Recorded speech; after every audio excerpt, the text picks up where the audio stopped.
right there, Latin 2. Here we are on page 50, part B of the glossary for chapter 33. So let's take a look at the very top. Iratissimus aum. That means most angry. You can also translate it as very angry as well. And we're going to start seeing that more in the next few chapters. De porco datum est, literally just translate it as that. Okay, it's there's a reason for it later, but right now just take it as a gift.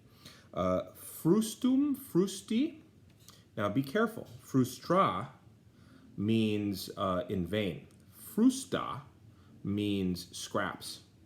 So there's a difference. Okay, I don't have anything in English for you for it. Sorry. If you do, let me know. Una. Now notice there's a macron over the U and the A, so that's adverbial and it means together. Okay, it obviously has the same derivation as the word one, right? So it's as one, together. So just translate it as together. Keteri, keterai, ketera. So if you look at the neuter form specifically, this exists only in the plural as I've ever seen it, but et ketera and the rest. That's why I get a kick out of when people say and, etc. Euge. So I think we've seen that before. But yeah, there's euge pi, which is hooray. And euge, I think, is more like yay. Kokuus, kokui. Okay, that is cook. It looks like it's related to cooking. Okay, the verb kokura. Secundae mensae. Secundarum mensarum. So it's the second table. And so they would bring out, and so it's dessert. So they would bring out tables and set them in the middle of the triclinium. Okay? And there you go. So it's the second table. It's the second course. Uwa, uwai. What I love about this is that if it's one letter different from the word for eggs, and they're both shaped the same. Also, the uvula is that little punching bag in the back of your throat. But uwa, uwai is a grape or a bunch of grapes, because Romans didn't care about collective or singular when it came to fruit. Pirum, piri, it just kind of sounds like pear. Okay. Passum, passi, so this is raisin wine, because the Romans didn't have enough ways to get drunk, so they'd squeeze out raisins. And then the verb at the bottom, skindo, skindra, skiri, skisum. This is to slice or to cut. They also say to split or to carve. That also works. And if you think about an incision, if you think about scissors, it comes from all that. Okay? So I want to actually turn you back to, forward to, I apologize, page 53. And we're going to take a look at all the vocab on there. I'll probably do half of it here and then the rest.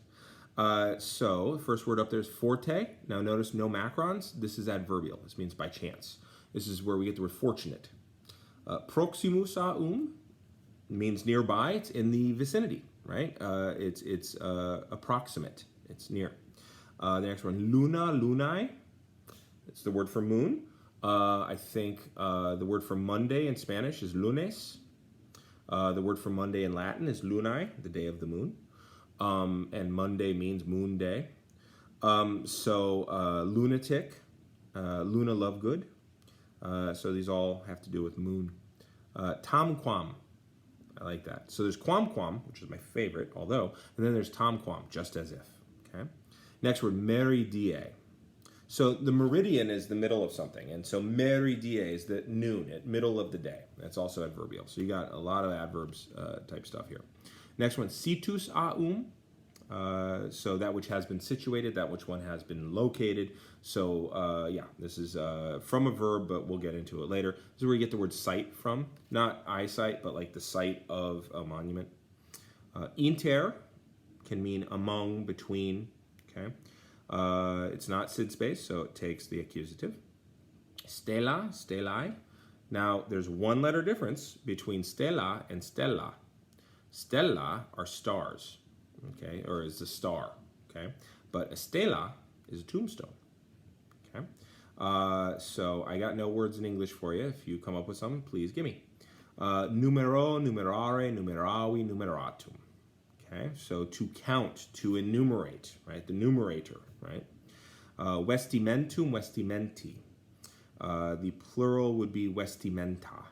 I think there's also vestimentia. I think it's just the word changed enough over time that both were acceptable. This is where we get vestiments, or just vest. De immortales. So it's an exclamation, oh, immortal gods. Now, my favorite verb of all time. Ululo, ululare, ululawi, ululatum. This is to howl.